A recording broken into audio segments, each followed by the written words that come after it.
міне ән кітапты. Бала, мальчик, саусақ, пальчик, ля-ля-ля-ля-ля-ля.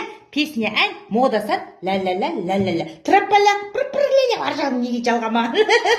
Міне осылай жазып қойыпты. Мейлі енді, баяғана гүлденген әлем, серттен сәлем деген сияқты нәрсе болып тұрған. Немесе, сердце, жүрек, лопата, күрек, атақ сен үшін жүрегі мұрты деген. Тура сондай болып тұр енді. Мейлі енді, көндік.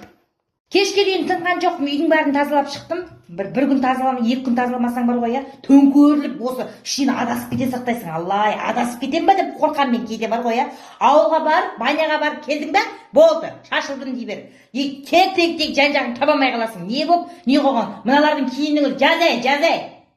Жазып отырып қой анашым. Жазсаң жазып отыр енді. Сөйтіп. Ана үй тазалатып, үй тазалағыш бірдеңені бір көршімнен алған. Жаңа тазалайды дейді. Ой бір мажа. Атын атап тісін тістеп бірдеңеге реклама жасамай ақ қойын. Жаңағы бәленбай 100-ге жуық ауруға ем екен. Гүлге де құясың, үйіңді де тазалайсың, ыдыс-аяғыңды да жуа бересің, кіріңді де жуа бересің. Асқазаның ауырса жаңадан бір қасықтан ішіп алады екенсің.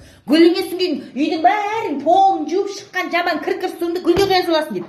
Аллай, бұл не деген бес аспап деймін? Аллай. Тек бес аспап енді бар ғой.